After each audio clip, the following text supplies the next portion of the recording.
আপনাদের সবাইকে স্বাগত। আবার একটি ভিডিও নিয়ে সন্তু আপনাদের সামনে হাজির হয়ে গেছে। আজ আপনাদেরকে ট্রেন থেকে দেখাবো বিবেকানন্দ সেতু ও নিবেদিতা সেতুর ভোরবেলার দৃশ্য। ভোরবেলায় দুটি সেতুর দৃশ্য ঠিক কেমন থাকে সেটাই আপনাদের সামনে আজ আমি তুলে ধরব। কোন সময় হচ্ছে ভোর 5:30, 5:30। ভোরবেলা বলেই বিবেকানন্দ সেতুতে যানবাহন তেমন দেখতে পাওয়া যাচ্ছে না, একদম ফাঁকা ফাঁকাই। নিবেদিতা সেতুতে তাও যানবাহন চোখে পড়ছে। পাশাপাশি দুটো সেতু এমন কিন্তু কম দেখতে পাওয়া যায়, আর দুটো সেতুই রানিং। নিবেদিতা সেতু দিয়ে খালি গাড়ি চলাচল করে, আর বিবেকানন্দ সেতু দিয়ে ট্রেন আর গাড়ি দুটোই চলাচল করে। নিবেদিতা সেতুর নামকরণ করা হয় স্বামী বিবেকানন্দের শিষ্য ও সমাজকর্মী ভগিনী নিবেদিতার নাম অনুসারে। নিবেদিতা সেতু চালু হয় 2007 সালের জুলাই মাসে। এই দুটি সেতুই কিন্তু হুগলি নদীর উপরে অবস্থিত। বিবেকানন্দ সেতু চালু হয় 1932 সালে। বিবেকানন্দ সেতু পুরনো হয়ে যাওয়ায় এই সেতুর যানবাহনের চাপ কিছুটা কম করার জন্য বিকল্প হিসাবে নিবেদিতা সেতুটিকে তৈরি করা হয়।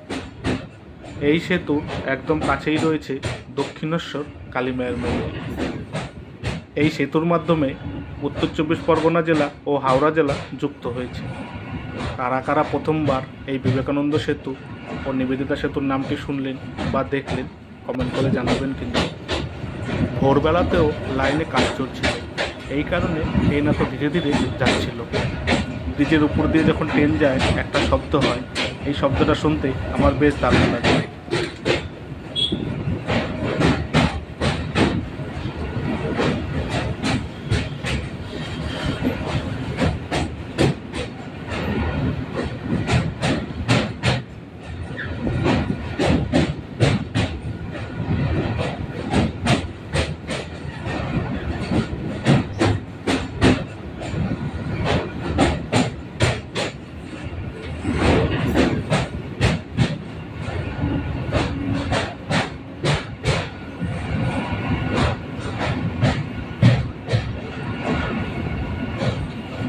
ভিডিওটি ভালো লাগলে অবশ্যই একটা লাইক করে দেবেন, আর চ্যানেলটি সাবস্ক্রাইব করে বেল আইকনটি অন করে দেবেন।